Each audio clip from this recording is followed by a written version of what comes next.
Are you looking for a bespoke, spooky experience with the best ghost events company in Scotland? Then why not make contact with the Scottish Ghost Company, who have over 80 years of experience in the field of paranormal research and ghost tours. Whether you're interested in a bespoke ghost hunting event or a ghost story walk, the Scottish Ghost Company will make sure that it's quite the experience for you. Find out more at thescottishghostcompany.co.uk. All details are in the show notes. So this is Scottish Murders, which is me, Dawn, and my husband, Peter. Hello. Who helps behind the scenes on Scottish Murders' first ever ghost hunt. And with Peter being a skeptic and me being on the fence, it was going to make for an interesting night. It certainly was. So that's us just pulled up to Bannockburn House. It's 9 o'clock at night. It's cold, it's dark, it's foggy. And we're just going to head in. It was a perfect night for a ghost hunt though, wasn't it? It was so eerie walking up the drive to Bannockburn House. It was thick fog. Indeed, it was very dark. You could barely make out the building, let alone anything else. So, yeah, it was very, very atmospheric. Yes, it was. It was really good. So then we walked into Bannockburn House, and straight away we were into a large open entrance area with an eerie, dark staircase to our left. Yeah, in the entrance area, there was some old units, and there was also a chessboard laid out on one of them as well. I think that sort of got mentioned later on, didn't it? But yeah, that was quite interesting. Yeah, and straight ahead of us was another large room, and it had been set on fire by vandals. So the doors. Yeah, they were really, really burned. It was almost like they were made of charcoal. They were that burned. It was quite surprising. So it does need a bit of work. But anyway, we headed to a large room that was just off the entranceway to the right, and thankfully it was warm because it was really, really cold. And here we met David and Yvonne from the Scottish Ghost Company, who hosted the ghost hunt event for us as part of the Scottish collaboration with Scottish Murders, and Stefanie from Scottish and Scared. I'm here with David and Yvonne. Hi. We're just about to set off to explore. So tell us what we can expect tonight. What's the plan? Well, the plan is, I think we'll keep it a secret and see. But the plan is, once we've got everybody in the base room, we're just going to start our event. We'll start with just some introductions and then do a wee bit of grounding and protection, and then we'll keep the rest a secret. And Brilliant. See what we get. Mm-hmm. I know, We've exciting. been here off team times before, so we know the place, don't we? Yes. And it's never disappointed us before. All right then. So is this your first time? This is my first time doing anything like this. So I'm in your hands completely. All right, let's go. Yvonne, who is a paranormal investigator and host with the Scottish Ghost Company, and David then did some grounding and protection with the group. Yeah, basically he told us all to close our eyes and imagine a light that started from the center of our bodies and then slowly expanded to encompass our entire body like a bubble.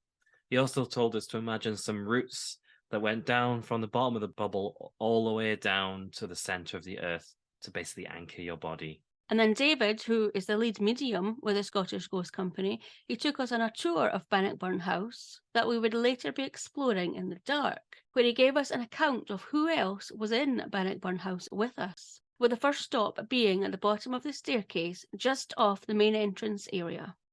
Would be from around about 1870 or so, I would say, and he's quite a tall man, with a full head of thick grey hair, which is quite bushy. He has like a black velvet blazer on, but he's got like, is it a cravat they call it, around his neck, and he is smoking a pipe.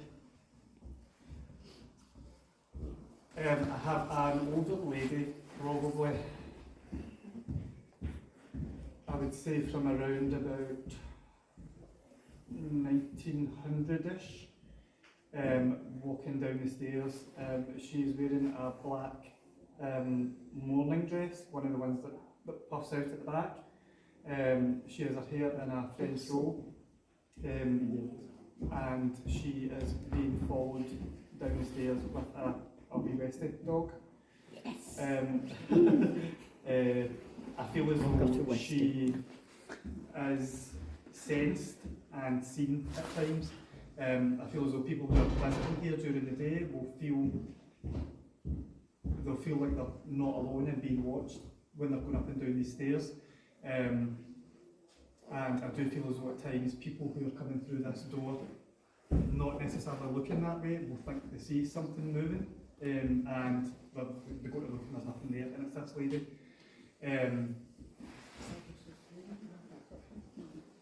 Her first name begins with M, and I can't catch what the rest of it is. I also have a wee baldy man. I'm not the most politically correct person in the world, so we'll get used to it. This wee guy is wearing like a, how do you describe that? It's like a blazer, but it's quilted. Like, do you know what I'm saying? Do you understand that? No. It's like a sort of purple jacket that's got a sheen to it, and it's like it's been quilted, like, you know, like a triangle. Quilted? Yeah. It might be what's called a smoking jacket. Right.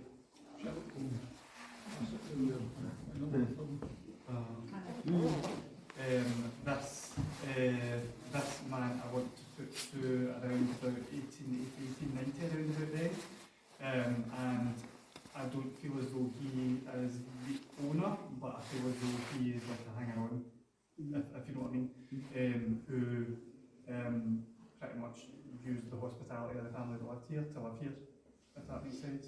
How do you feel here? Other than crazy. So the lady you heard mentioning that it was a smoking jacket David was describing was Sheila. She's the one who talked about the Westie. Oh, yeah. And she's a historian and paranormal investigator with the Scottish Ghost Company. I didn't feel anything there other than cold, did you? No, exactly. It just felt a bit chilly. We then all made our way through a beautiful open room with a balcony all the way around the top of it to a smaller room off this room. And then David told us who was in the room with us. Likes to be heard, he likes his footsteps to be heard, and I do feel as though at times he is seen, particularly as a shadow figure moving across. In this room, I have 2 or 3 different layers of time going on. The first one I will talk about is probably around 1820, sometime between 1820 and 1850. And there is an old lady with white hair and a big thing of dress. Crinoline? You mean like a crinoline, like a big circle all around? Yeah. And she is sitting in this chair, but she's sitting to the side, and she is talking with 2 little girls. I get the name Catherine for one of the girls. They're both sisters, one's older than the other, they're both over a couple of years, so I would say there's one, the Catherine girl is probably about 9, and the other girl I would say is probably about 6 or 7, and they're both wearing wee white lacy dresses.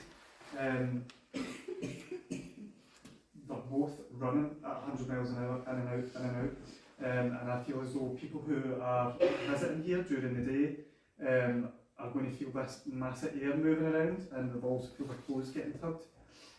The other layer is probably from around 1890-ish, just going by what the chap is wearing. He is an older man, I would probably say 65-ish, balding with a bit of a hamlet hairdo. He is wearing a black suit, and he is almost going over title deeds. But I'm not sure it's to do with the house. I think it's to do with the land around the house. That he is it's almost like he is looking at the deeds for the land to see which bits of land he can sell off or what's going to go there, what's some kind of new development.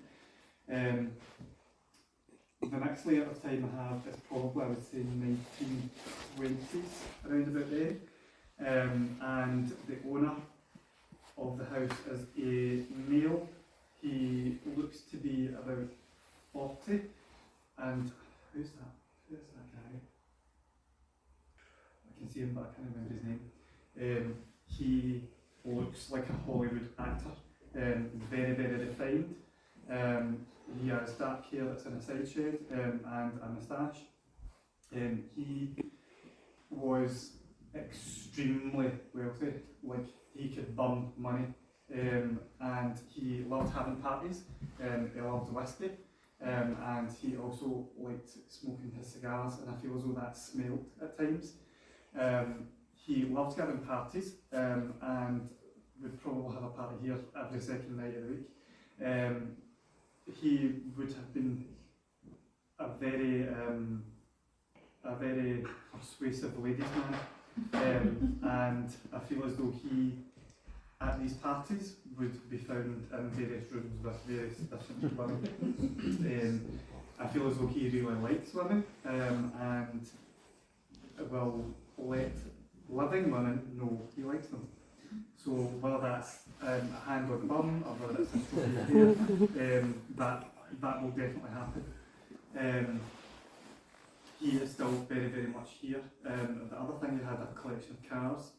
I don't know what kind of cars were around in the 1920s, but he loved cars, and lots of these things, and his sense of ownership and his arrogance, for want of a better word, is what keeps him here.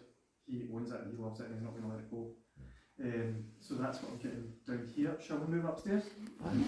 Yeah, so if you're wondering what the rustling is sometimes, that's me, because I was wearing a jacket. It was very cold. That was keeping me warm, so I was a little bit chilly. So if you're hearing rustling, that's me. And if you hear coughing, that's me. So the man who liked the ladies may have been a previous owner of Bannockburn House, and it wouldn't be the last time that we encountered Catherine, one of the sisters in this room, throughout the night. We then all made our way back to the entranceway, up the stairs, and then we actually walked over the balcony that we could see from the room below, and we could then see the room below, looking down on it. And then we came to another smaller room where it would appear we were not at all welcome, and this time we were in the dark. As a very obsessive housekeeper. OCD. She would be in her 50s, I would say, and again wearing a black dress, but she holds the keys, so she's in charge. She is very particular about us being in this room and we shouldn't be here, and she's very much trying to shepherd us back out, and she's giving it all, shouting at the top of her lungs. I also have a gentleman through the other side of that door, who is pacing backwards and forwards. I feel as though his footsteps will be heard at times, and at times when that door's open, people will see the silhouette of somebody disappearing past the door frame. As I'm talking, I have a wee boy in a blue blazer. I would put him to sometime between 1800 and 1850. The name William is coming in with him. He's probably about 5 or 6 years old, and he is another one of these children that loves playing with people, particularly on nights like this, like what we're going to be doing, and he likes to be known, and I feel as though at times people feel like they'll feel pressure on them, and it's his wee hand touching them. I have a chap who I would say would be from sometime between 1900 and 1940. He would have been the owner of the house. He would have been titled because he had a long military career, which he was very proud of. I feel as though he would be called like a colonel or a major or something like that. He is another one who likes the ladies, and he also likes whiskey, but he likes ladies more than he likes the whiskey. I feel as though he is another ass grabber, So we have two to watch for tonight. I want to go back to around about 1750-ish, around about then. And I have a lady and a gentleman who are a married couple. He is a lot older than her. He's probably in his mid-40s. And I would say she was 23, 25, some around at that age. Although they were a married couple and they're both passed on, they are unaware of each other, so they don't know that the other one is here. As far as I can gather from him, because he is the talker, they were having an argument and he got a bit overheated, pushed her and she fell and smacked her head and then died. She doesn't know what happened because it happened so quickly, and she passed so quickly that she pretty much propelled out of her body, and she's just floating around this house wondering what on earth's going on, where he is, what's happened. He's still here because he is terrified to face God through his guilt, and I feel as though because of the sheer shock that the lady went through, I feel as though she's seen and heard in this room. Sheila, what do you know about how far back the house goes? It's late 17th century, the core of it, Right. which would make it the Stuart period just about. Right. But of course, like any house, it's been added to and things changed as history has gone on, different owners and so on. I mean, you often find that rooms are joined together to make bigger rooms, or big rooms are split to make smaller ones. It does change. Because usually the whole family stay. Yeah, that's just lit up when I was talking about altering the building. Yeah. So usually it was different branches of the same family who all lived in the one house, wasn't it? Yeah, or different owners when it's, because this has been sold on a number of times, hasn't it? In its history, and they come in and they want to impose their own views on it. Interesting. It's the entire from 1675 until 88, and the extension was added. Apart from that, it didn't change. Yeah, and the porch was added, wasn't it? It was added at the same time. Yeah. How do you feel in that room? It's you, so Don't like, like I don't like this room, and I don't know if it's just because it's the first room we came in without the lights on. Maybe. Yeah, but that's the first time the K2's lit up all night, and it went up to amber, so that's quite a strong signal. Yes, as you heard, Sheila was talking about a K2 meter. So that's basically an electromagnetic field meter, or K11 meter. It's basically based on the same thing that electricians use to find wires in walls. And it basically lit up amber for the first time while we were speaking in the room while she was talking there. And according to the Scottish Ghost Company's website, when the lights flicker or change colour on our K2, they believe that's when it's sensing a change in electrical current, and that's when there is any spirit activity, according to them. Yeah, and also present in the room were volunteers who work at Bannockburn House, and they told us that there was nothing electrical in the room that could have triggered the K2. There was an extension lead in the room, but it wasn't connected, they said. Yeah, he did say that. So then we moved from this room and we went to the Bonnie Prince Charlie room, named, obviously, because Bonnie Prince Charlie stayed in this room at one time. And his picture was placed over the fireplace, as well as the woman he went on to have a child with, called Clementina. So in the room, there was a four-poster bed, which was positioned across from the fireplace, and on the actual bed was a teddy bear with an aerial coming out of his head, which was rather strange, I admit. There was also a K2 meter balanced on the end of the four-poster bed, just at the foot of it on the wood, and 2 mag lights on the fireplace, and an infrared camera in the corner of the room. Actually, also next to the fireplace, I remember there was a chair, and on the chair was sitting the doll Manky Mary, who's a mascot of the Scottish Ghost Company. Yeah, that's right. Yeah, she was there as well. She wasn't manky at all. Was No, she seemed quite fine. She was like, initially I didn't notice her, and I was like, oh, There she is. I recognise her. So that was quite a small fun thing to see there. Yeah. And we started off with just torches on in this room. Then they put the lights out and we were in pitch blackness. Oh, look at Teddy. There's a tradition, isn't there, about princes and their teddies? Oh, that just went off. Second green, got 2 greens. Have we got 2 greens? No, that's my eyesight, but 1 lit. 1 litre.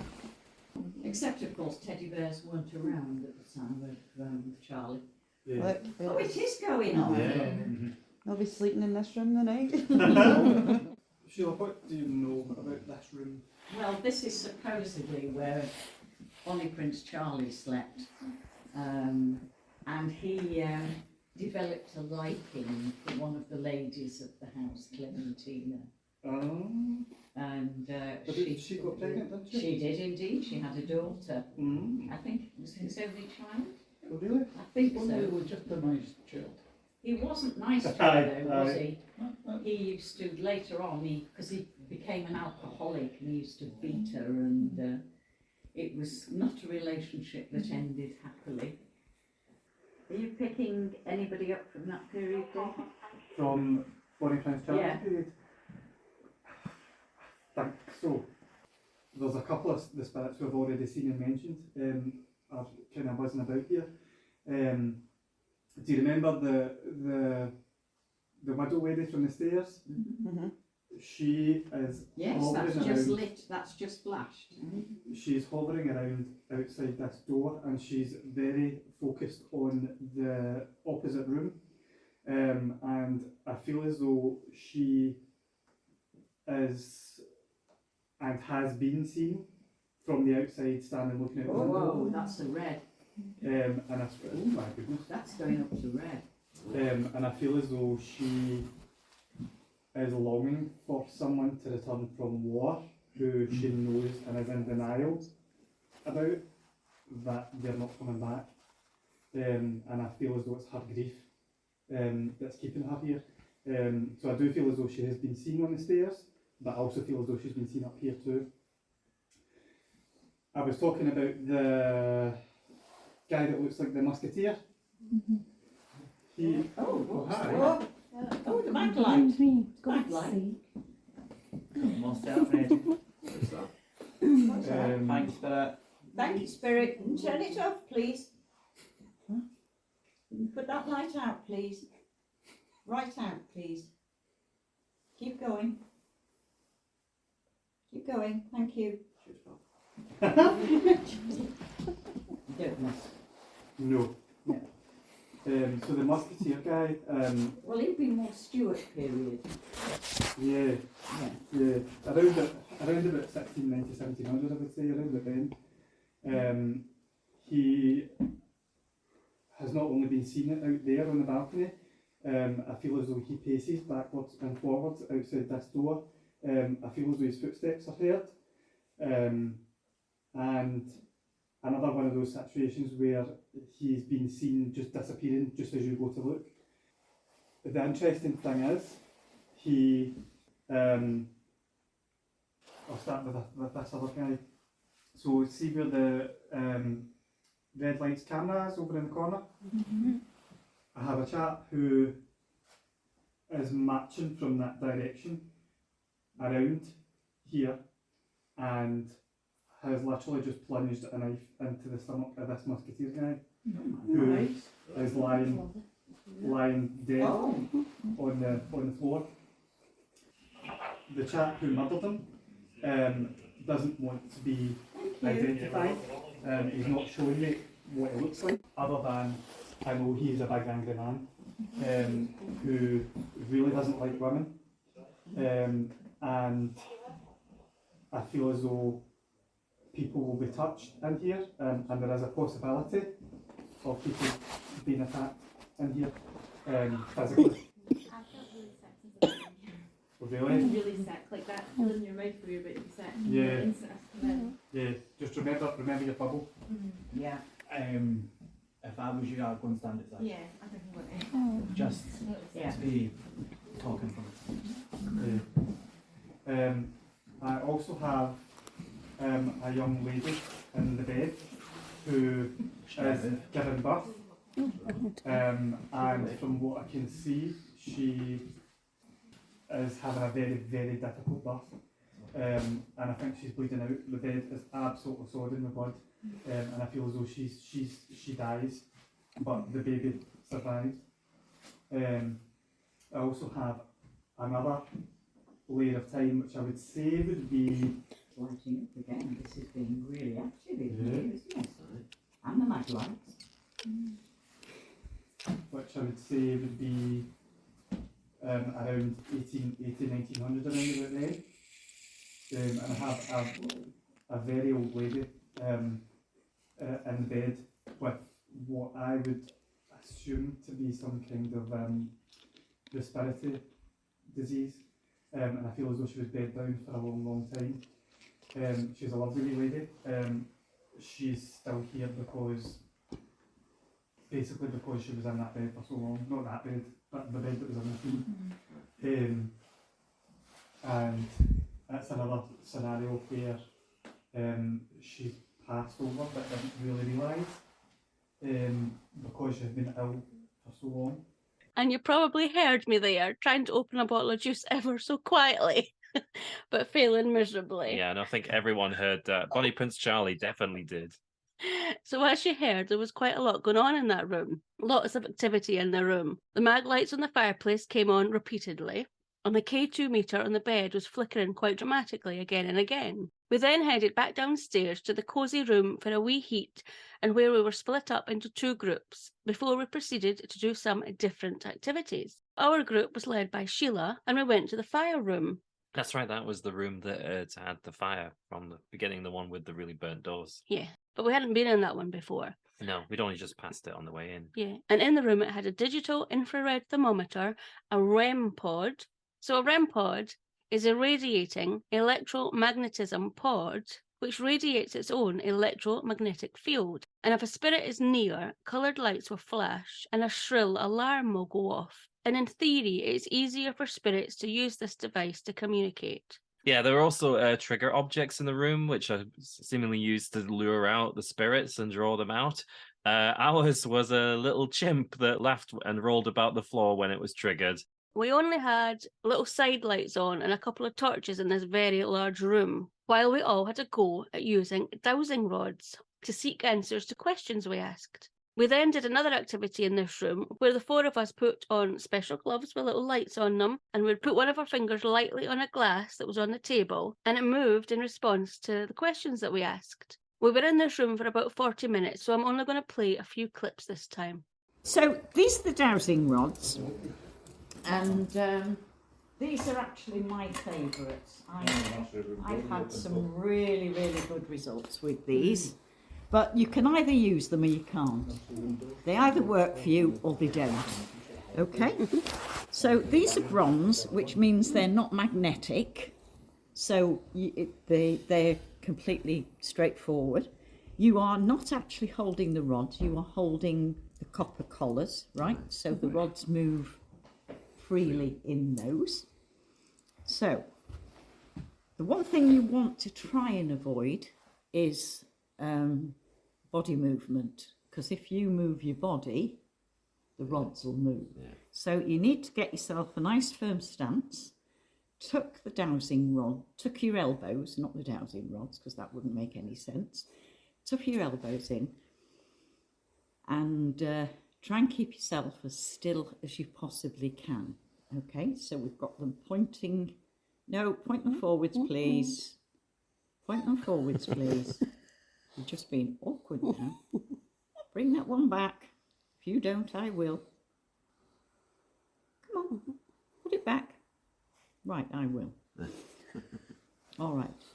So this is where you feel daft, because you're in a dark room with some people you know, some people you don't know, talking to a pair of L-shaped metal rods. Okay.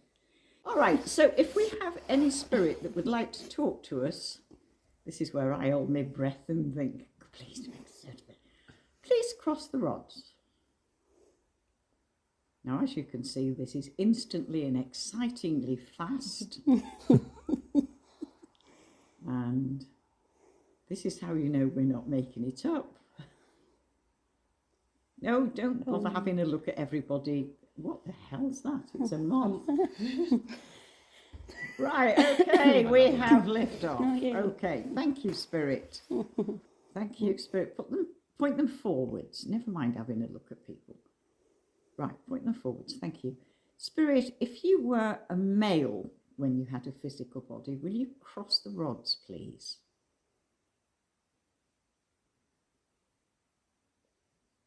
Okay, we'll take that as a yes. Thank you. Can you put the rods straight for me, please? In your own time. Now you will notice that unlike things that you see on television, these do not go whizzing round, and you do have to be patient. Okay, thank you very much, Spirit. Oh. Yeah, okay. Right, you can have a look round that way. Go on then, have a look round, and then perhaps we can get on. Right, thank you. Bring them back. Bring them back. Point them forwards, please. All right, Spirit, thank you. Spirit, would you like to point the rods to where you are in the room, please? Yeah. Okay. Okay, so you're somewhere behind me. That's lovely. Right, now this is your glass. And what you're going to do in a minute is put your finger on and just move it round the table so you get the feel of it if people are shoving it round. Someone was shoving it round. So fingers on the glass, go. I thought you were going to say fingers on buzzers. Yeah. Okay, I'll put the torch out because you should be able to see it. All right, so just give it a good whiz round. Main thing is never, never, ever let it come off the table. All right. Right, so there's some force. Don't press down on it. Yeah, just lightly. Because remember, you're asking Spirit to do something that takes a lot of energy to move something, right? Even using you. So you just literally want the lightest of light touches. All right? Okay. Now we've got the light there. So I'm just going to call out, and then it's over to you. The more you ask out, the more energy you put in, the more likely you are to get something to happen. Right? Because I'm standing here and I can't do anything. All right, I'm asking any spirit in the room, any spirit connected to this place, to the house that's here, to the house possibly that was before, please come forward. We're asking friends and family of those within this room to step aside because we want to find out about this building. So Spirit, if you're with us and you would like to talk to us, please move the glass towards the red light to show us that you would like to talk to us. We're giving you permission to use the energy of those around the table. Oh, is that moving? It is. Spirit, would you like to take the glass towards the light just to show us that you're quite happy to talk to us? Fantastic. Brilliant. Oh, you are good. All right, thank you, Spirit. Can you move the glass back away? Move the glass towards me, please. Move away from the light, please, just so we can ask you another question. That's the only reason. Does it feel different? Yeah. It's weird because you can see how light level is touching it. Yeah. Like you know you put their finger on that strongly. How does the movement? Try not to lose touch with it. Does it feel different from when you were pushing it round? Yeah. Yes. Oh yeah. Yes. Because it's coming from under the table like a magnet. Now you Yeah. can follow somewhere a magnet. Yeah. Is it that? Yeah. Okay. Spirit, if you were a male, that means a man or a boy, please would you take the glass towards the red light? Now you need to give them time to respond. You notice how it's please, thank you. You're talking to a person, they're much more likely to respond if you're nice to them. All right. So do we take that as a no? Yeah. Okay. So, Spirit, if you were a female, a woman or a little girl, would you move the glass towards the light for me, please? Do you do that now? There we go. Okay. That's lovely, Spirit. Thank you very much. Thank you. Move the glass back to me, please, or back to the middle of the table. Okay, so we now know we've got a female. So do we want to know if it's a woman or a little girl? Okay, so somebody ask. Are you a little girl? If you are, move it towards the light, please. Well done. Is that going? It's going Yeah. slowly, slowly, but it's Slowly, going. slowly, Yeah. because how much energy do children Yeah, have? Not a lot. absolutely. Yeah, so we take that that's a little girl. Right. Could you move it away, please? Well done. So what do you want to ask her? Is this Catherine, who was speaking to earlier? If it is, could you move it towards the light, please?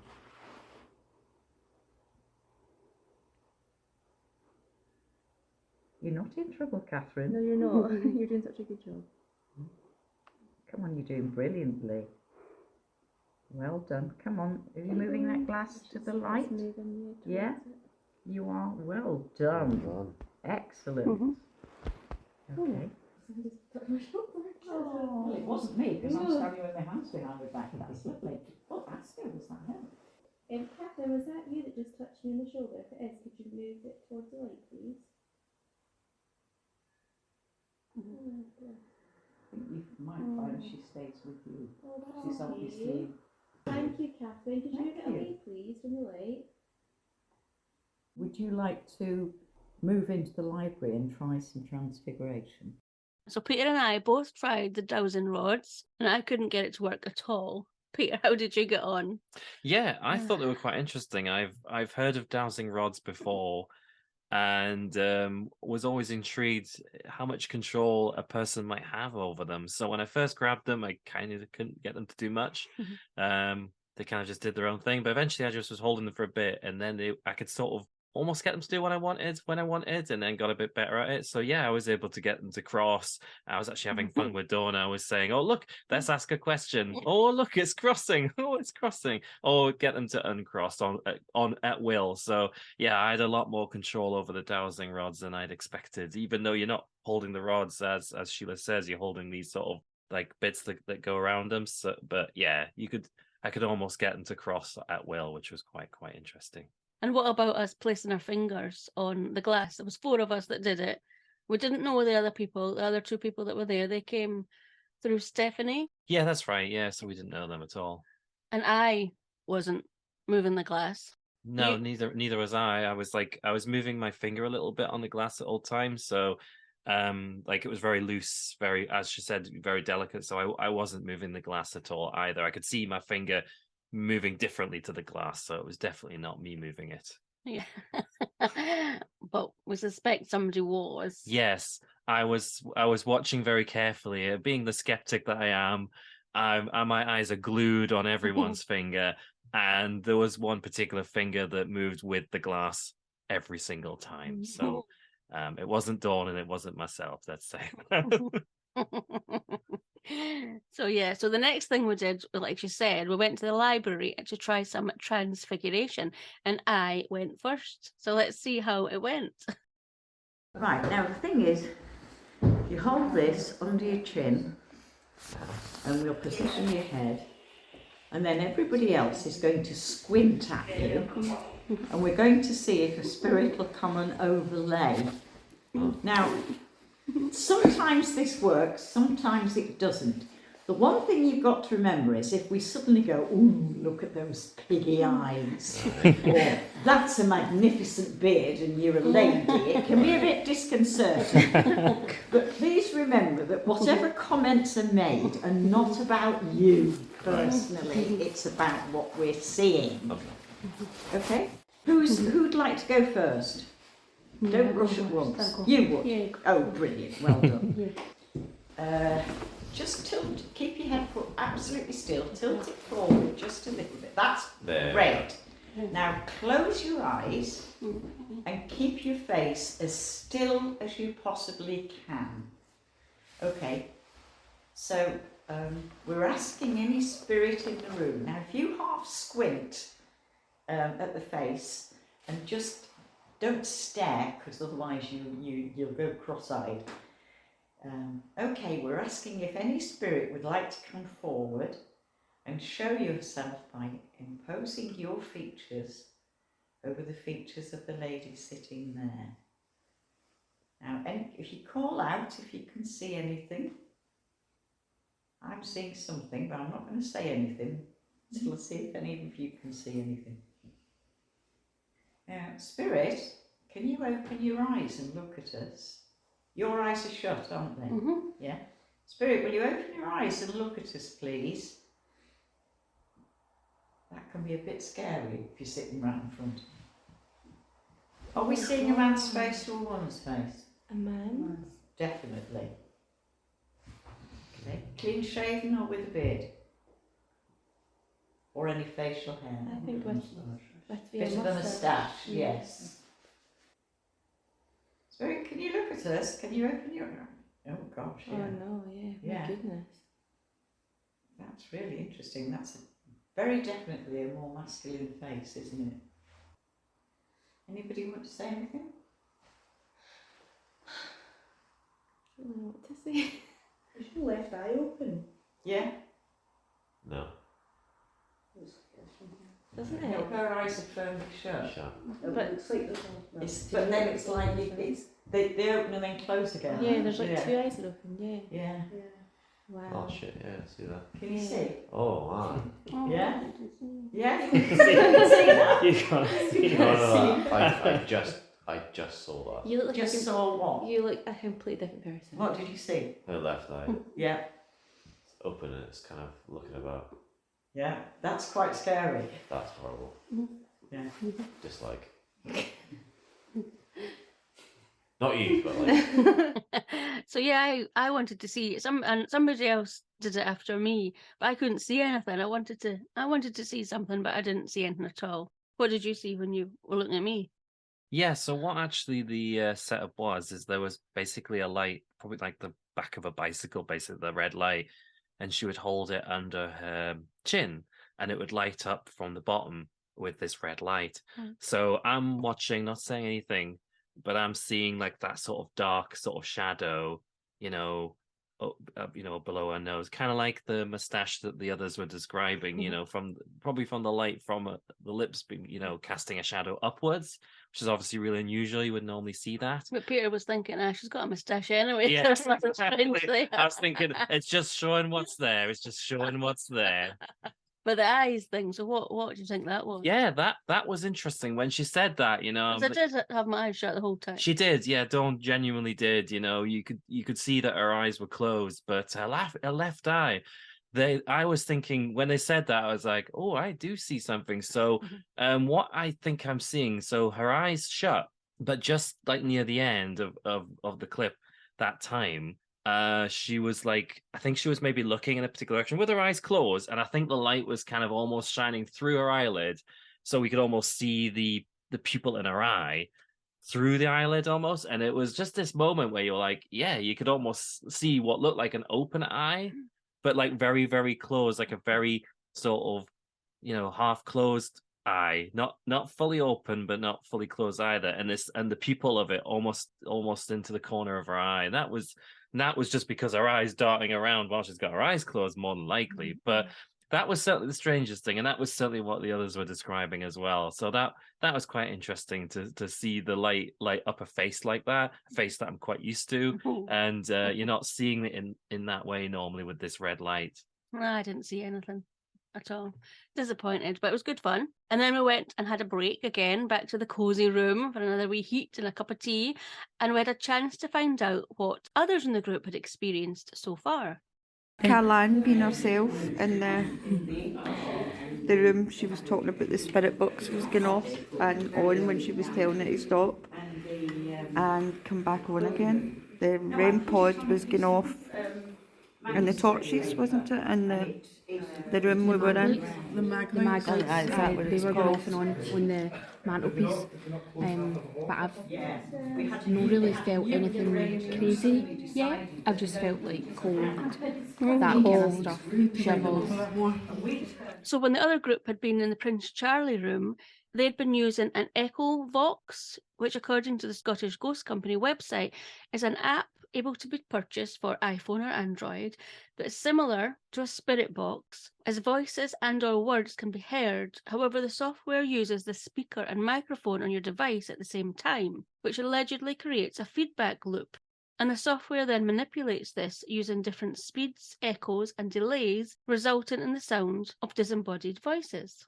And apparently a spirit via the Echo Vox had requested that Carol Ann go into a nearby room. It was actually the room across from the Prince Charlie room. Remember the one that, when we were in there, it said there was a lady dressed in black that was concentrating in the room across from it. Ah, yes, I So, remember. so it's that one. So she requested she go in there by herself in the dark, and she did.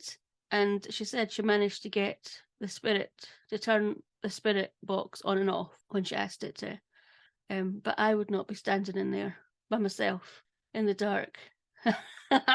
No way. So that was what she experienced. Stefanie at this point heard her saying that she hadn't experienced anything, which she was disappointed about, as she is a bit of a skeptic too. But she had experienced things in another venue, and she'd hoped to experience things in Bannockburn House too. But it's not the end of the night just yet. And so next up, it was our group's turn to head back to the Prince Charlie room to spend some time there and see what happened. And again, we would be in the dark.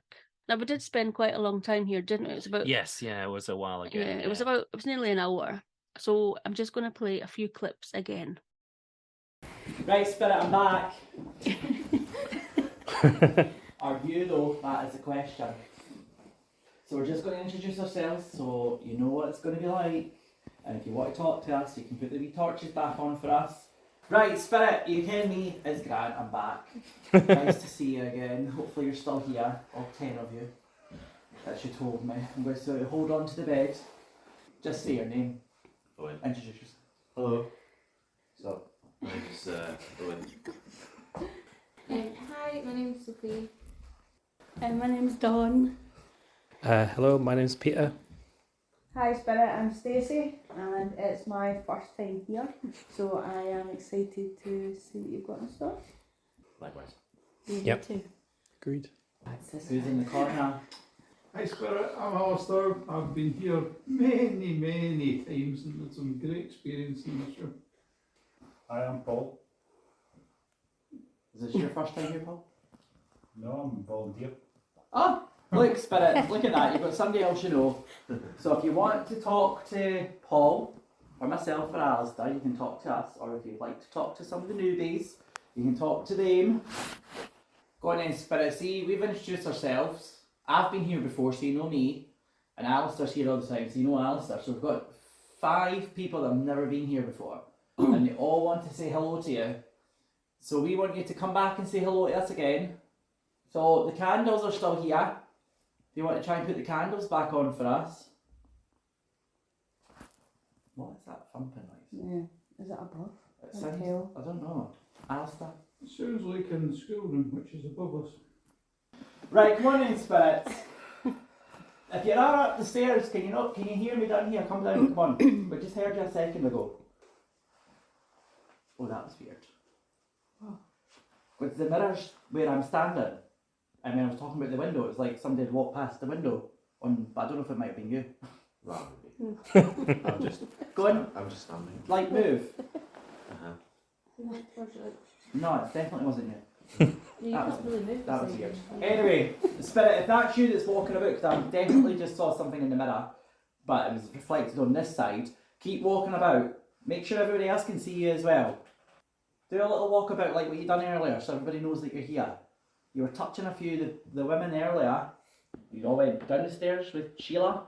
So up to this point, someone had felt their jacket being pulled, the mag lights had gone on and off a few times, the bear on the bed had fallen over. That's the bear with the aerial on his head. Someone felt like the floorboards were vibrating as if someone was walking over them. And the K2 meter did go off a few times, and somebody heard whistling as well. And then me and Sophie heard a growl coming from behind us, which sounds like a rumble on the recording. Now, we were all standing in front of a second door out of the Bonnie Prince Charlie room, not the one that would just come in, just past the fireplace. and this door led out onto a narrow corridor that led down the back stairs. So I'm going to play it for you. The audio is not great at the point where you hear the growl or the rumble, but there is a sudden scramble where we're all trying to get away from the door because Sophie and I jumped, so everybody else kind of got a fright. And then at this point, the door behind us was then opened, and questions were asked of any spirits at that time. Yeah, and actually when the door was open, that was the only time it was like got quite disconcerting because it was very, very dark. Yeah. So it was like, you know, it was dark in the room anyway, but with the door open, it just seemed to be especially dark in that corner of the room, especially when you were sort of facing away from it. So it was just knowing that that darkness was there, not believing anything was actually there, but just that feeling of darkness was just, it was oddly disconcerting, as I said. Yeah, and there was a picture at the end. It was a short corridor, wasn't it? It was only about 3 meters or something to the end. I think 3 or 4 meters. Yeah, but at the end it was narrow as well, and at the end of it, yeah, there was a portrait of a man, but like a portion had been cut out or slit out of it above his head. It was the kind of thing, like knowing that was there and thinking, you know, what's that all about was kind of a bit interesting. Yeah, that sort of just added to the atmosphere of that room. And then made having the door open feel even more strange. Yeah, up until the door was open, it was okay. It was just having a laugh, wasn't it? Just like everything was fine. It was just dark, you know, being in the room in the darkness, but having the door open, I think it was almost that, is someone just gonna come up behind you kind of thing, feeling. Yeah. Even though the when the door was closed, it was fine. Having that door being open just felt like someone, you know, somebody could come into the room, of course, you know, but just that. Knowing that the anticipation of it kind of made it feel more disconcerting. Yeah. All right then. So let's play the clip and let's see if you can hear the growl or rumble.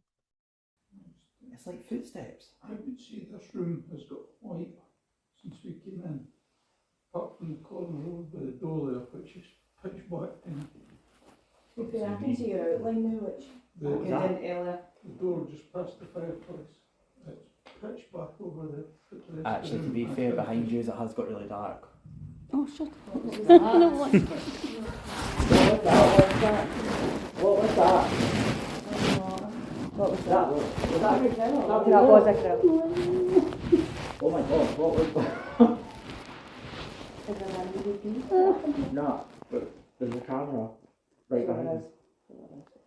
So no human made that noise? No, doesn't matter, mate. I ate 2 bars of chocolate. That was a proper grill. Aye, it was. Right behind me. Did you ever hear grills in here? No, No, it wasn't you. No. You didn't hear grills? It was right behind me and you didn't hear it. Right, like literally. At the same time, I know. You both did jump at the same time. That's the thing. It was literally noise both. No, you stand. You're back. No, you stand on the back side. Right. Spirits. Here we go. Right, okay. Spirit. Step back. So, Spirit, if that was you, we've just done the biggest growl that everybody in this room just heard. What was that? So that's been called on myself. Can you? Can I just ask, is there somebody's shadow casting on the fireplace? Is it me?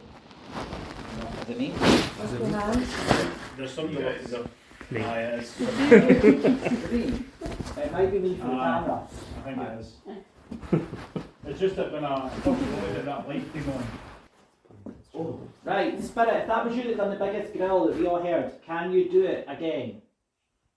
So it didn't happen again. And you didn't hear it at all, did you, Peter? No, I didn't hear anything like sound like a growl at all. So I don't know what it was that Dawn heard, but I didn't hear anything. And the teddy bear on the bed, it fell over. It toppled forward. So if you'd like to see a clip of it happening, it's actually on the Scottish Ghost Company's YouTube page. There'll be a link in the show notes and on the Scottish Murders website too. But I think the aerial on his head and the fact it was leaning a bit forward probably had more to do with it falling forwards than anything else. And the growling noise, you thought that because the door that it came from behind us, and we were standing in front of that second door that led down the back stairs, you thought that either somebody had come up and done it and then gone away, or there was a device put out there that had just, it had been played. Because at the end of the corridor, just to the left of where we can see that portrait, is where the sort of corridor goes like in another direction where you can't see. So anything could be behind there. And in fact, when we came into the room, and I think when we left it later, we saw a bit that actually turned out to be the other end of that. Yeah. And we actually later on heard people talking about, I think they talked about it being a wedding venue. Yeah. So we heard voices quite clearly at that point. So a less distinct sound or someone talking could have come across as a growl. So it might have just been something indistinct, and that indistinct noise could have been what Dawn and Sophie had heard. Yeah, it did sound like a growl though. And it was behind us and low. But yeah, it didn't happen again. So after that, we left the Prince Charlie room, and then we all came together again in the kitchen for the last hour, where various activities were carried out, such as a few of us using a spirit box, which according to the Scottish Ghost Company website is a device used to verbally communicate with spirits. It continually scans FM or AM radio frequencies, creating a din of white noise. The idea is that a spirit can use the white noise to communicate in some way. And through David asking questions, and a few of us listening for any discernible answers to the questions, we heard actually that the spirit of the cook wasn't really very happy about us being in her kitchen. She called us a name at one point, and we were told to get out, and called us scum. But I had to go too, and I couldn't make out any words at all. I could hear them, but they were just too quick. Anyway, here's a wee clip.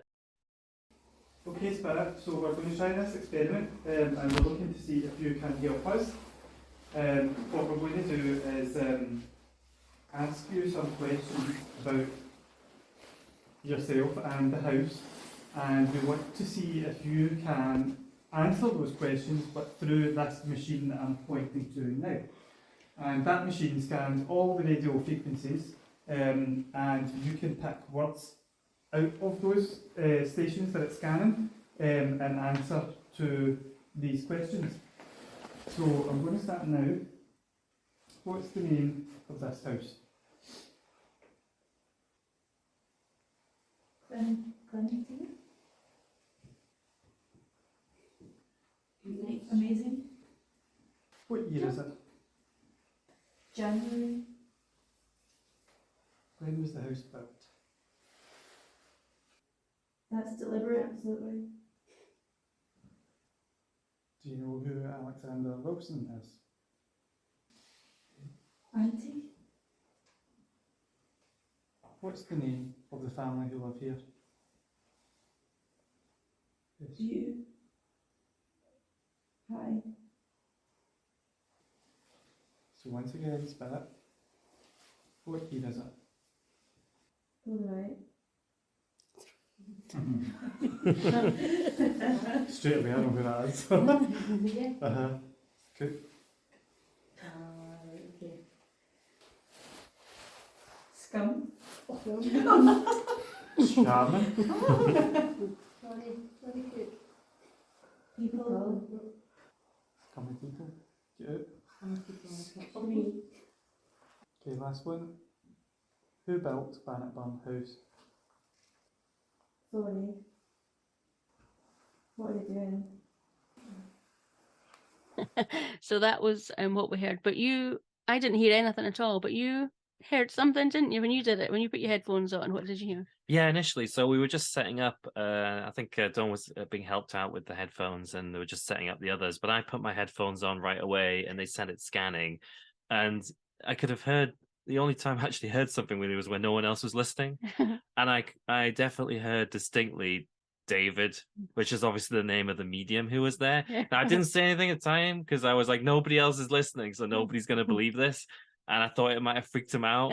And I was like, but once everyone else was listening, all I heard was little bits of classical music. Didn't hear anything like the beginning of someone almost singing. Just lots of different classical music, but I didn't hear anything as distinct as that. But that was before we'd started asking any questions or anything. It was just I was the only one listening, and that was quite strange to hear that. Oh, you should have said something to I know, I regret it now. I just was like, because I'm so skeptical, I was like, I don't even want to say something that where I have actually heard something by coincidence, and it happened to be the guy's name. I was like, well, nobody else heard, so I guess they won't believe me anyway. So David also carried out a human pendulum, with Stefanie being the pendulum and me being her forward person for yes answers and to catch her if she needed it. And here's how that went.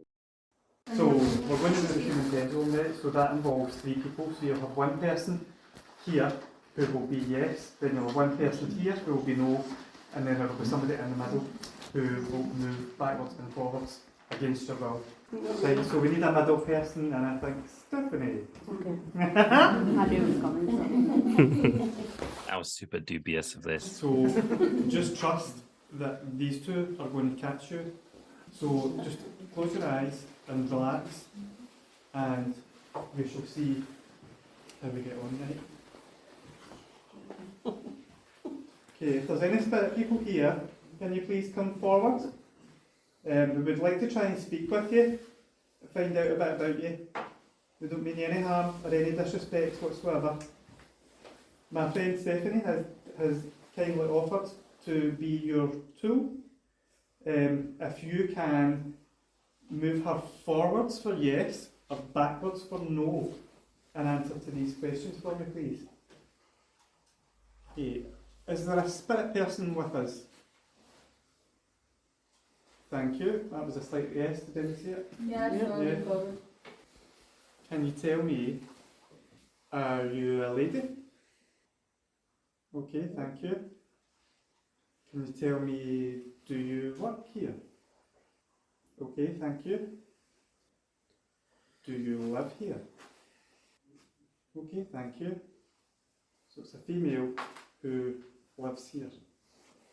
Doesn't work here. No, it doesn't work here, lives here. And so it went on, with Stefanie clearly leaning forwards for yes and backwards for no. But this is what Stefanie said when I asked her what it felt like.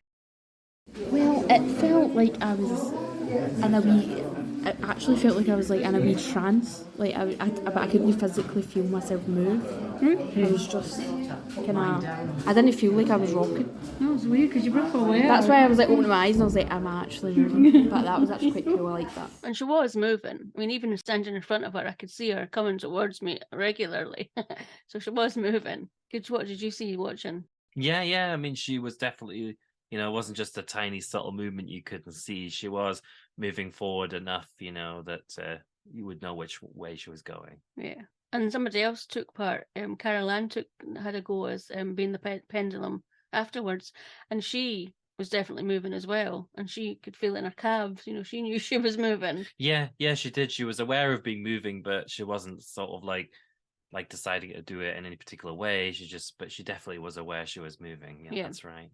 So there's just one final thing. Yes, the chessboard. Remember we mentioned that earlier.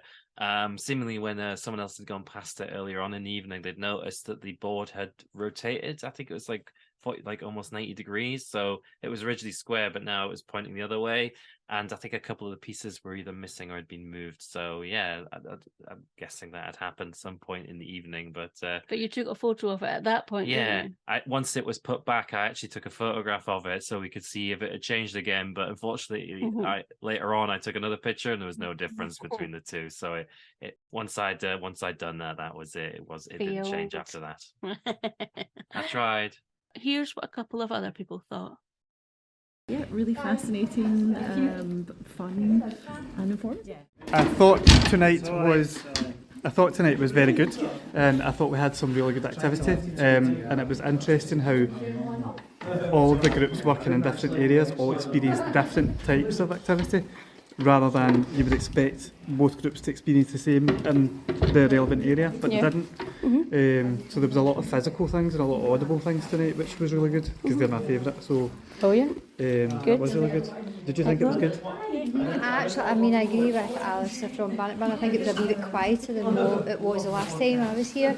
But on the whole, I think every visual area experienced something, and I'm just glad that they all did. And particularly yourself, who's never done anything like that before. It was interesting. I think the human pendulum, that was good. Was good. Yeah, particularly because Stefanie didn't know she was getting pushed backwards or forwards. I found that really quite interesting. Yeah, because it was quite visible. You could see. And there you have it. That was Scottish Murders and Scottish and Scared's ghost hunt experience with the Scottish Ghost Company at Bannockburn House. A big thank you to Stefanie for helping me organise the event. to David and Yvonne from the Scottish Ghost Company for hosting the event, to Sheila, Grant, and all of the volunteers from the Scottish Ghost Company and from Bannockburn House who made the event so special. And a big thank you to Peter, my husband, for tagging along and being his usual sceptical self. Indeed, I left the place as skeptical as I arrived, but it was a fun experience, especially the dowsing rods. But yeah, I really enjoyed the evening and still got a lot out of it despite being a skeptic. So it was definitely well worthwhile. Yeah, we had fun. So, thank you, everyone.